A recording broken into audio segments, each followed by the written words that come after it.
Hi everybody, this is Coach Craig with Practical Fitness. Today I'm here with my son Connor, and he's going to help me demonstrate going through some baseball applications. We're going to be talking about how to hold the baseball for a 2-seam grip fastball, but then also a 4-seam grip fastball. We're also going to have some discussion about going through the windup as a pitcher, but then also going through the stretch, and when it's appropriate to actually use both. In our video, we're going to be working on going through some mechanical breakdown of the windup, and then also talking about some of the mechanical nuances going through the stretch. So before we get started, we're going to be actually talking about how to go ahead and grip the fastball for both 2-seam and 4-seam. When we're talking about gripping the baseball for a 2-seam fastball, what we want to do is we want to look at the baseball at the narrowest point where the laces come closer together. This is how we go and set up for our 2-seam fastball by taking our index finger and our middle finger, and we place it directly on top of the baseball with our fingertips. We're going coming to the other side of the baseball, not directly in the center. Now the reason why is because when we grip and hold the baseball here, it allows us to have a little bit more of a contact patch for the top edge of our fingertips to meet, so that when we go and release the baseball, we're able to release that baseball and have it actually roll off of our fingertips, generating a little bit more spin on the baseball. If we just have it where we have our fingertips releasing, we're not going to get as much backspin off of that baseball. Now, when we grip a hold of it and we have our fingertips on the top side of the baseball here, sometimes kids like to have it where their fingers are resting directly on the laces themselves, which gives that fingertip a little bit of a wider stance. But then also have some kids who like to have it where their fingers are a little bit closer, grabbing on the inside edge of those laces. Now, it doesn't matter which way they do it. Sometimes it's going to depend on the actual length and the size of the child's hands, but that's okay. So if we grab a hold of our 2-seam fastball, we also want to be aware of our thumb placement as well.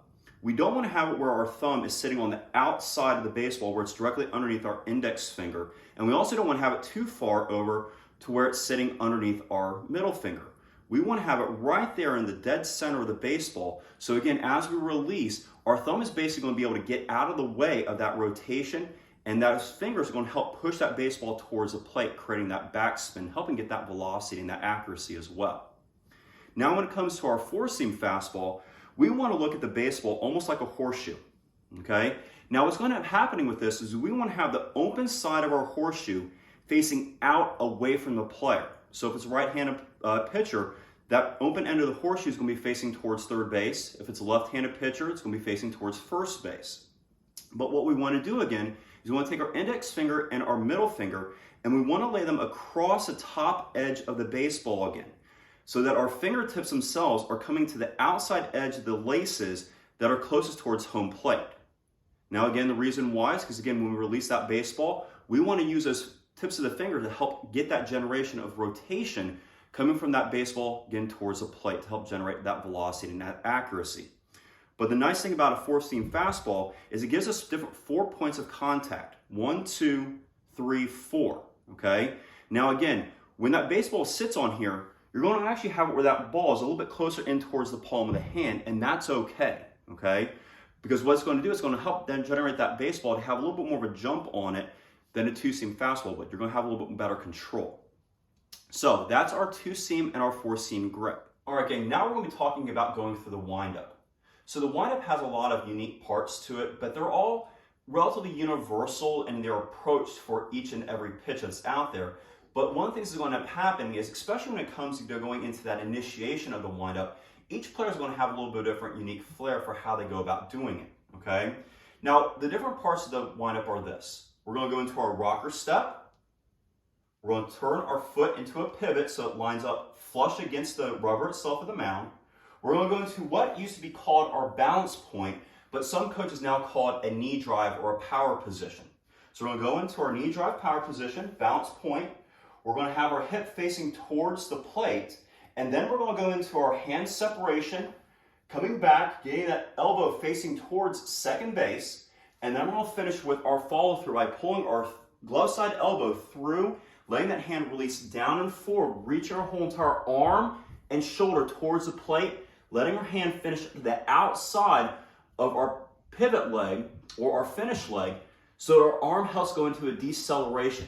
The one thing that we don't want to have happen is a pitcher going from this point here, arm comes back and through, and we have this recoil of our arm. That puts a lot of stress on the young pitcher's shoulder. So what I'm going to do is I'm going to have Connor come up here and he's going to help demonstrate going through the windup as well. So Connor, once you get yourself ready, we're going to go through our rocker step, go into that balance point drive position.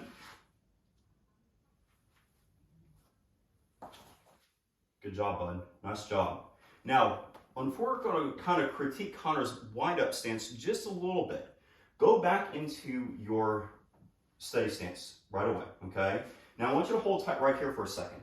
One of the things that happened for Connor was he let his whole entire weight rock back onto his rocker foot here.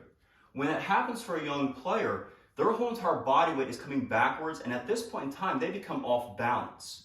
So one of the things that we're going to do is we're going to kind of correct Connor's initial stance here, okay? So Connor, go ahead and get your feet ready again against the mount. And right now, we're just using like a piece of foam here. You can actually use a piece of tape to kind of mock where that rubber would be on the mount itself. So I want you to go into your rocker step, and I want you to work on keep your weight over top of your pivot leg here first. So again, you still have your weight going too far back. Let's try to reset. Good. So we go step back. It doesn't have to be a big, huge step either. Small step, our weight stays over this leg. We come into our balance point position, power, and then we go. Good. Now again, good job, bud. Excellent. This right here, for a right-handed pitcher, is going to be our pivot leg. So when we step back, we want to make sure that we can have it where that body weight stays over top of this pivot foot. We stay in our nice balanced position because when we start going through our motion, it's going to be a nice, quick release point all the way through. Once the ball starts rolling, the whole entire body is going to stay in momentum, then going towards the plate. So we're going to go through our rock step, balance point drive, get that leg out, work on that follow through all the way reach, keeping our eyes on our target. Now some players will have it where they will keep that back leg backwards and finish and then kind of just pull it forward. One thing that you want to try to do also is when you're coming in from your wind-up position here, is you go through that rocker step, pivot, drive. We want to work on getting that front foot here to come down strong on the ground, directly towards home plate. And then with our back foot, we want to have a little bit of contact with our toe, kind of dragging it along the ground. And as soon as we get our chest to come over top of our lead side foot here, we then want to get to be where our back leg swings up and over so we can then get ourselves in that defensive stance right away, okay? Now, when we talk about going through our windup, one of the biggest things that we always want a pitcher to do is we want to have where we get that arm separation, okay? So what's going to happen is we want to demonstrate this from a side profile position here. So when I go into my windup and I go into my balance point here, I've got my knee, so my knee is coming here about midline to my belly button, okay? I've got my toe pointing down to the ground, and the reason why we have that toe pointing down to the ground versus having that toe flexed up in the air is because if we have our toe flexed, our leg becomes very, very stiff. So when a player reaches their foot out, their whole entire leg is not going to let that knee bend and let that hip drive towards the plate. So we're going to have that toe pointing down, and then what's going to happen is we're going to kind of act like we're cracking an egg over top of our knee. We're going to get in that arm separation. Our glove side elbow goes towards the plate. We kind of tuck our glove in here towards our armpit. Our throwing arm actually has it where that elbow goes back towards second base. And the ball, where our hand is at, is going to be pointing not directly towards second base, and then not directly towards third base if you're a right-handed pitcher. If you're a left-handed pitcher, it'd be second base or first base. You can kind of have that wrist kind of cocked out to the side where we'll be facing almost like towards a shortstop, okay? So once we come to this balance point position here, that knee drive position, we get that as hands separate apart, then we're locked and loaded to work on delivering that baseball right towards the plate itself, okay? So what's going to end up happening here is we go into that hand crack position here. We'll work on everything fully loaded, everything's coming back and down.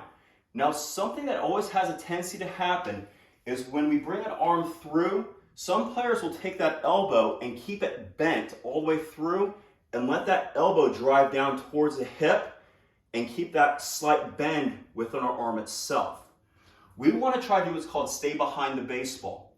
So from our wind-up position here, and we're going into our balance point, as soon as that arm separates back, we get that leg out at extension and we're coming through, we want to try to have it where we have a little bit of a slight bend in our wrist, And we're working on almost like pushing that hand behind the baseball, letting it release down and out so our arm goes into full extension like we're reaching towards that mitt, almost like we're trying to give it a high five, and then come down, accelerating down past our lead side leg here, okay? So Connor, I'm gonna have you come back up here. I want you to do a brief demonstration for me again. And we'll really work on having it where that rocker step, we keep our weight over top of our leg, right? We're gonna come into that balance point, power drive position, hands separation apart, and drive towards the plate, okay? Let's see a demonstration, pal.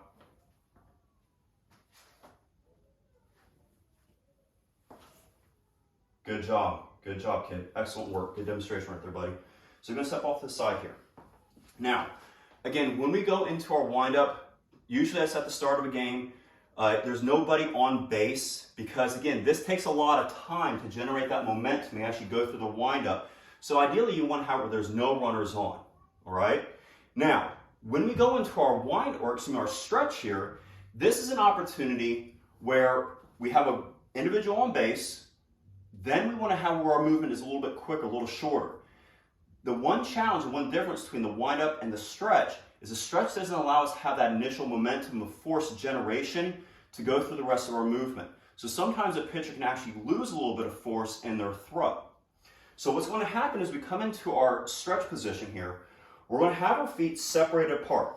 So if on this backside right foot of mine, I have the rubber of the mound, my left foot is going to be facing towards the plate. For me, as a personal preference, I used to like to take the baseball, get my grip, bring it behind my back, take my glove, kind of rest it on the top of my front lead thigh here, have my eyes looking at where the plate was at, then coming up into my balance point here. So at this point in time, I've got where my legs are relatively straight. I've got the ball here at the center of my chest. Now, all this right here is mechanically the same thing as when we come into this position here for our windup. So from the stretch, as soon as we come here and we go into that knee drive, it's the same mechanical process. Everything from here on out is identical to going through the windup, okay? Again, the only difference between the two, windup and stretch, is the windup will have a rocker step to it, the stretch will not.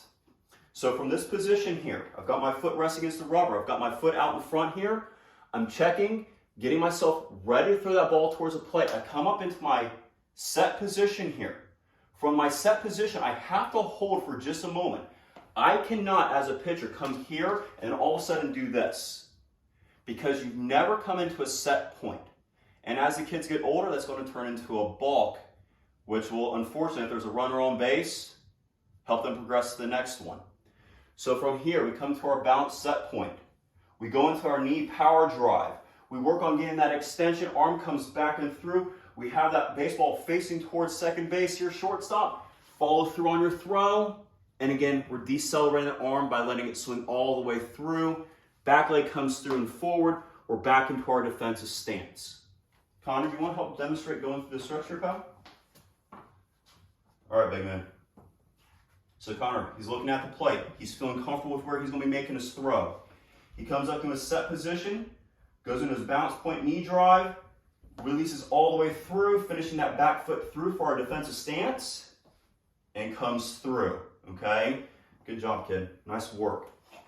So again, going through our windup and our stretch, they're very, very similar in their overall mechanics, but they're also situationally dependent.